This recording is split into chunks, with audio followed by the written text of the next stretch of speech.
bought this pair of JBL L19s. They're in pretty good shape. However, the guy I bought them from, he knew that the voice coil was open circuit, some kind of break in the wire in one of the woofers. So anyway, I'm gonna go ahead and cut the spider out, get this thing opened up, and see if there's any way I can, instead of putting a whole new voice coil in there, find where the break is and straighten it out. So the actual driver is a JBL 116A. The A is for Alnico magnet on there. It's one of the older ones. And the only reason why I'm attempting this is because the voice coil is not really rubbing. I mean, a lot of times when these are blown, you can't even budge the voice coil in there because all the wire is expanded and the coating is melted and basically burned up.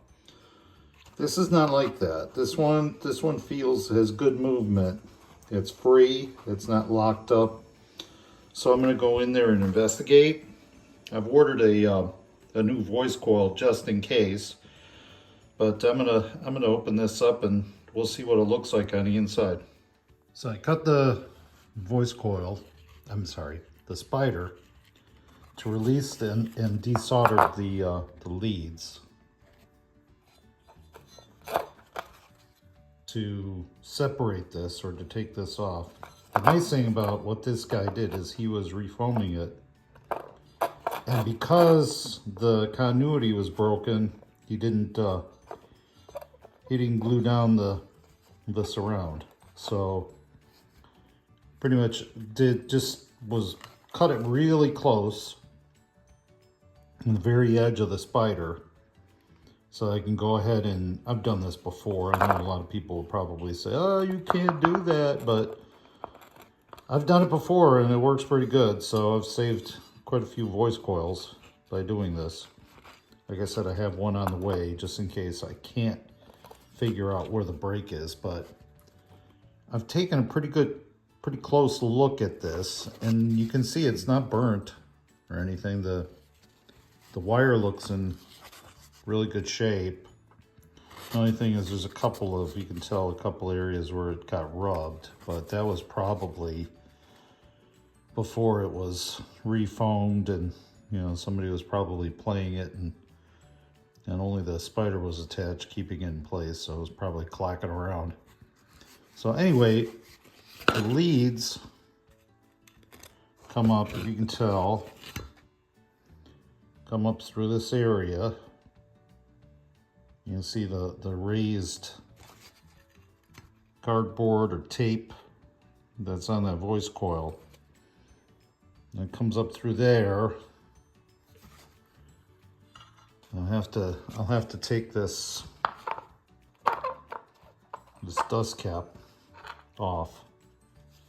And that's I've never done this one before, but it looks like it's actually glued to the voice coil too. So I'll have to cut that, as well as this area around the outside, and just be very careful cutting that so I don't ruin anything. If I can find the break and solder it back together, then it's just a matter of gluing that dust cover back on, dust cap back on, and I use epoxy if I reglue the spider back. And what I do is just put a bead of epoxy all the way around the spider here and all around the spider on the inside, and you never get the spider cut completely straight because you got to go around these areas. There's a lot of obstacles in the way of cutting that straight, so you can line it up perfectly when I glue it back. That's all if I can figure out where the break is in the wire and get that resoldered. So I'll go ahead and work on taking my X-Acto knife and very gently cutting the dust cap off there and back in here where it's glued to the voice coil. So that's going to be a trick trying to do it. Now it's never bad undoing it when I'm doing it on the outside here where it's glued to the cone, but I haven't had it where it's glued to the top of the voice coil. So it'll be tricky, but I think I can do it. We'll see how it works out. After carefully cutting the dust cap off, which was quite a job getting that so that this can be put back on and I don't ruin this whole thing. I went through and checked everything really carefully and really couldn't see any issues. The voice coil doesn't look burnt. All the leads look good on it. You know, so I don't know, I was very confused by this thing. So I went ahead and I just tested for continuity on the leads, and there's continuity. So I don't know, I guess I kind of wasted time or an effort cutting that spider off when really all I need to do is resolder the leads to the basket better. Must have been a cold solder joint or something like that. So, all right, so here I am, cleaned off the leads, and I'm gonna go ahead and connect these back and see if I have continuity. And then I'll just have to glue and shim and, you know, put everything, basically do a new refoam job on it, make sure that the spider is in the proper positioning, shim everything up, and that should take care of this, hopefully, and we'll see. After getting the leads soldered back on, I put the voice coil, I put the cone with the voice coil back in the gap, and with it out of the gap and just sitting above, I have continuity, which is good.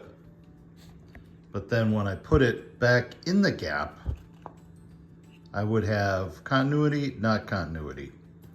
So when I had pulled it apart originally, I saw that there was some dust on the voice coil, and I'm assuming that the coating had rubbed off some, probably because before this guy had put new foam on here, I'm sure they were running them with the foam destroyed, and probably, you know, that voice coil was going all over the place and probably rubbing in the gap. So I went ahead and cleaned the gap. I used a little post-it note. I don't know if you can see this, but where is it? Okay, see that little black speck there? That came out. So that could also be a problem. I've had that before, where if there's any kind of metal speck inside that gap, that it'll short the voice coil or cause distortion. So anyway, I went ahead and taped up the gap, and I am just going to spray a little clear polyurethane, just lightly, on the outside of that voice coil, just in case too much of the original coating came off. And that'll give it a little bit of a coating, a little more protection when I put it back into the gap and shim it up. I don't know how this thing's going to turn out, but I'll go ahead and shim it up and just see what happens. See if we get, you know, let it dry up and see if it works out okay. So just trying to save the voice coil. And just in case you're wondering, I went ahead and put some clear tape over the voice coil gap so that when I spray the polyurethane, it's not going to get back. The gap will stay clean. The voice coil is now shimmed up, and I've kind of spun this thing a lot of times to make sure that the cone looks like it's in the right positioning. And you can see that little line there is where I cut the spider. I'm going to go ahead and dab some glue all around that thing and make sure it's glued on there, glued back exactly like it should be. Shouldn't have any effect on the sound or anything. I have continuity, and the surround seems to be laying correctly. Some of it's looks a little deformed, but anyway, it's laying correctly on here. So I'm going to go ahead and glue that up and then pull those shims out and see how it feels going up and down in that gap. The drying looks to be complete. Foam edge is down. Nice. The spider is re-glued.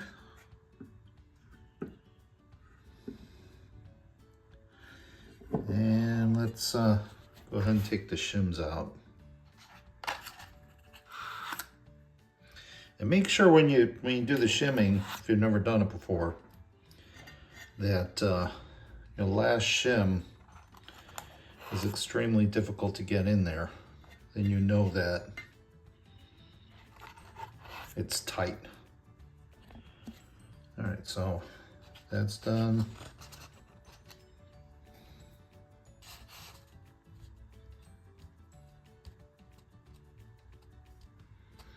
No scraping, no scratching. Looks pretty good to me. I'm gonna go ahead and run it through a signal generator, and we'll see if it makes any bad buzzing or how it works out. So I'll let you know in a minute. Here's a test sweep of the driver.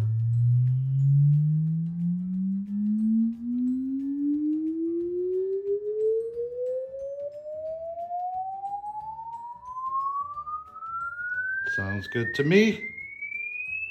That's it.